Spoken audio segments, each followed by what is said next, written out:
It's time for a little something. I forget. My notes say I'm Professor Robert E.G. Black, and I'm here with Sean German from Spinal Tap Minute, and it's time to discuss Eternal Sunshine of the Spotless Mind. But they're erasing me, and I have no memory of any of this. So, Sean, you can take it away. All right. Eternal Sunshine of the Spotless Mind, minute 15. We're with, who are we with? With Clementine and Joel. Who are we with? I forget. Oh, no, running out to the ice. Yeah. Froze. In film, they are going to the frozen Charles River, which the nearest place you can get to the Charles River from Rockville Center, where they both live, is Bellingham, Massachusetts. That is just over 200 miles drive one way. So they put some effort into this. They filmed this reportedly at FDR State Park in Yorktown Heights, New York, which means it is probably specifically Mohansic Lake, if you know the area. And the lights we see going by are the Taconic State Parkway. I was wondering the roadway. Yeah, I assume they went Charles River in Boston. And I'm like, I wonder where the Charles River goes. And so I followed it on the map. And the closest it gets to New York is Bellingham. And then it goes north again and gets away from New York. So they drove a few hours. To be fair, they were on the train for even more hours the day before. I mean, that's a long drive. You could have a whole movie about that drive. Just more conversation between them. Instead, we get conversation cut out of the film in the last few scenes. And here we have, I don't know if you can even call this conversation. She's saying, come on, come on. She is rather cute the way she's playing with him because he is scared to get on the ice. She's like, come on, come on, come on. She just keeps trying it different ways. And he says, oh, so beautiful. And he sees the lights going by. Isn't it? And she runs out onto the ice and he tells her, don't go too far. And she immediately falls, which I think he caused. So we get some ows, some woes, some oh, are you okay? Ouch, fuck it. Oh my ass. And that's when Joel says, I think I should go back. She says, come on. What if it breaks? What if? Do you really care right now? Then she finally gets him out there and has some more random things she says. Ooh. I love the transcript, how it types. It's like, ooh, hoo, slidey. Yeah. And whoa, this is good. And she says, here, let me show you this one thing. And we get a wider shot as she lies down on the ice. And he says, what are you doing? Whoa. And the minute is over. It's a very simple minute of this movie. So how do we interpret it in the larger scheme of things? What is this telling us? Well, I think here is, Clementine is adventurous, possibly brave.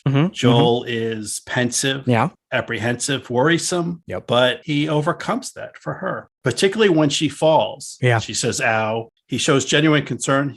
She might be injured, and he will overcome his fear of the ice and potentially falling through and freezing to death. He'll throw caution to the wind to go out and aid her if she is indeed hurt. And coming back to like 2 days ago with Ava and Caleb, this is sort of her test for her new boyfriends. 2 nights ago, she was out here with Patrick and it didn't go well. No.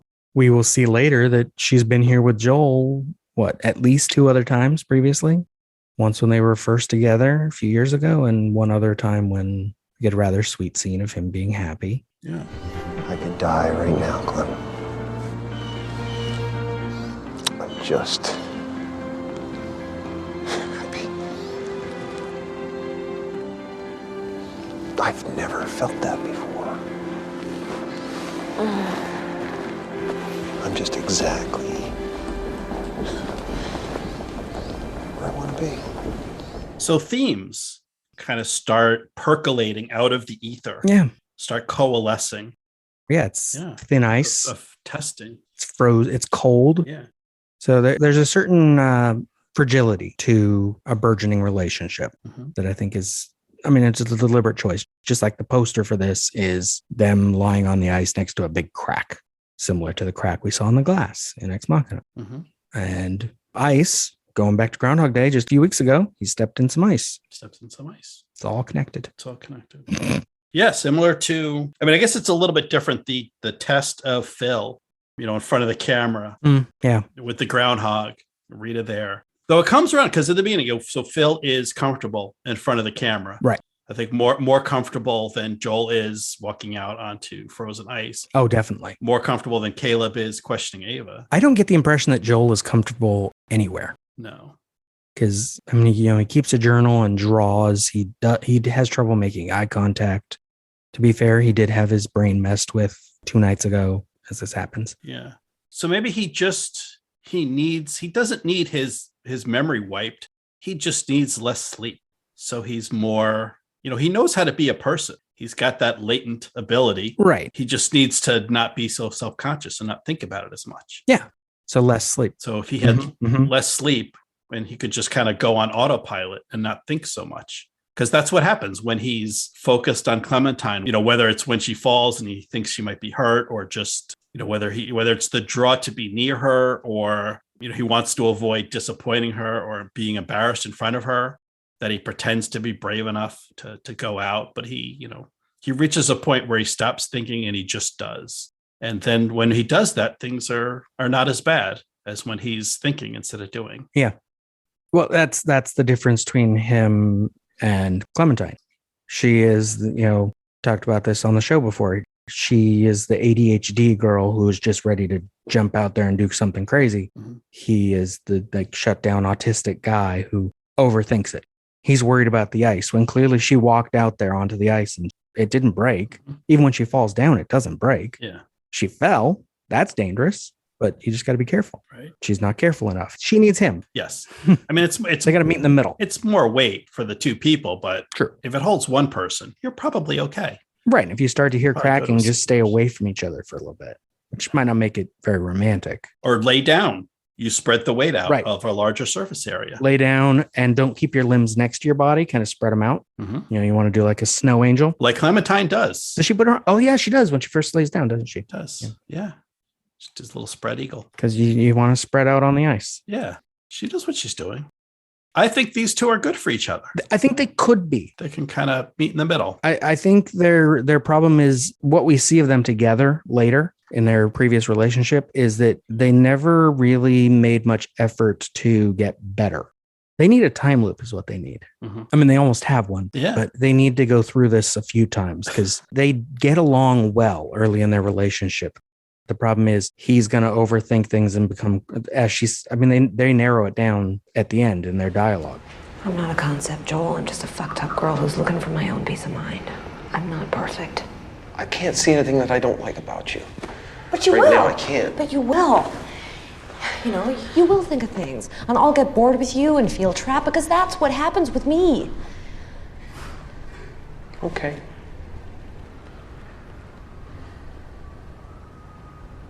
Okay. And then we get, the song starting up with Change Your Heart, Look Around You. What's the notion of this movie? It's like, I'd like to say a more positive version of every romance story is like people got to change each other. You got to fix that person as long as it's mutual. As long as each person wants to be fixed and the other person wants to help fix them. Mm-hmm.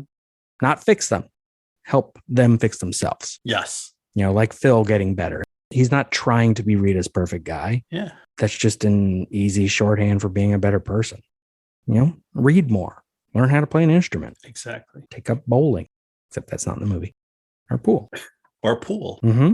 Take an interest in your community. Yep. The people around you. Right. That's something that Groundhog Day has that, Ex Machina doesn't. No, I guess technically Ava does have an interest in people around her. She just doesn't know it. It's how she's programmed. And Joel draws people around him. So he's got an interest. And Clem works at the help desk at Barnes & Noble. Yeah. So she likes to interact with people too. All of these main characters just need to hang out and be friends. Just not with the people from Blood Punch. Because someone might end up dead. Yeah, someone will probably end up dead. And you got to be with Nathan when he's drinking, not when he's programming. Right. So basically we need to hook up Nathan and Clementine. They can drink together. Mm-hmm. Who does Phil go with? I don't know. I'm going to mix and match all these couples. Yeah. I don't know. Larry's kind of an android, right? He just stands around, points a camera. Yeah. No, people just don't understand what is involved in this. This is an art form.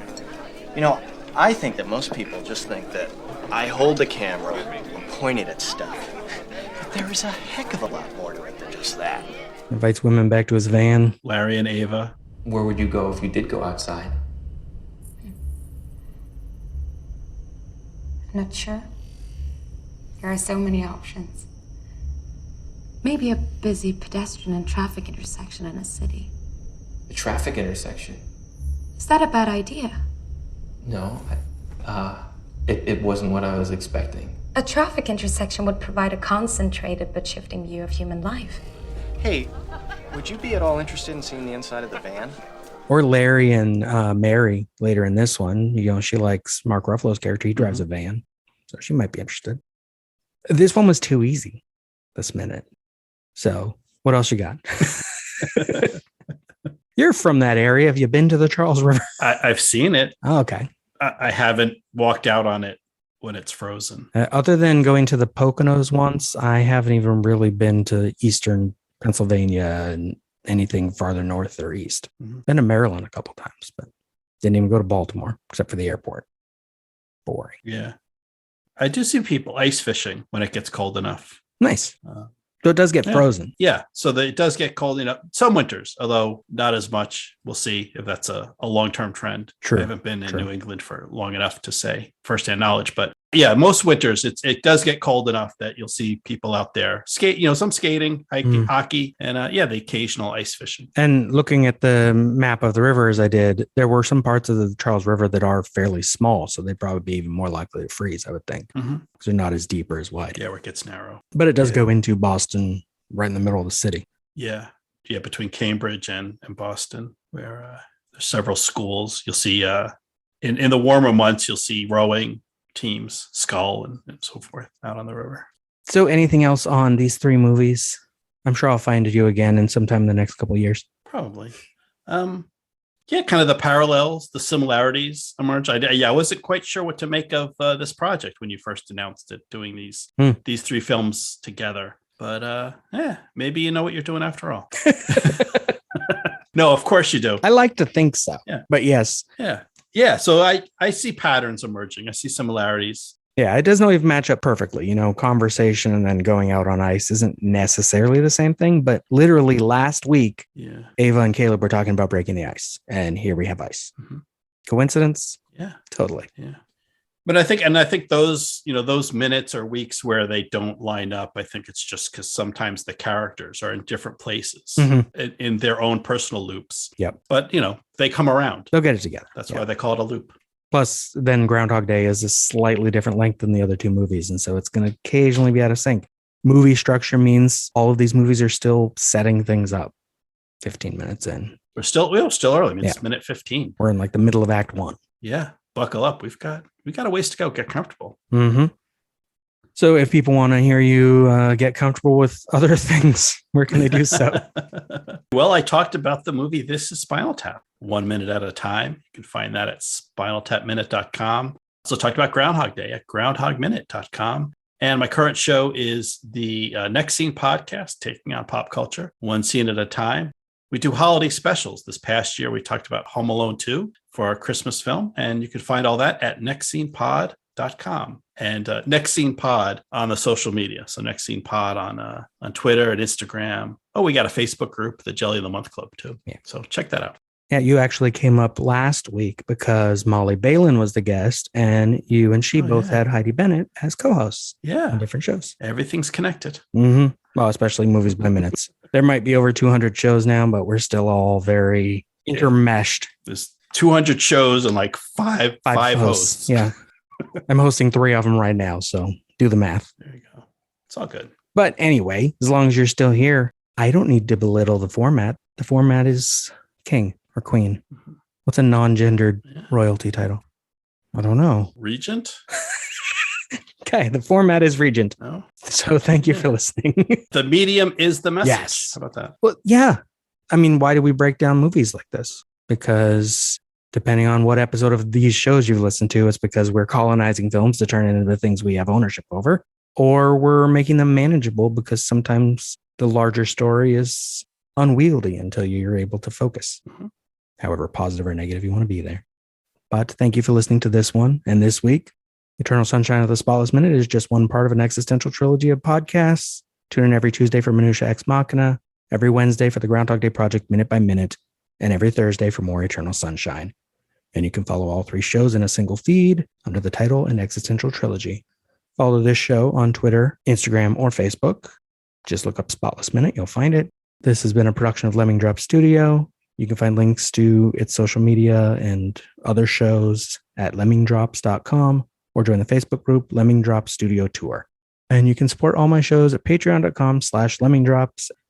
We'll see you next week. What I really want is someone like you. Oh, please. Well, why not?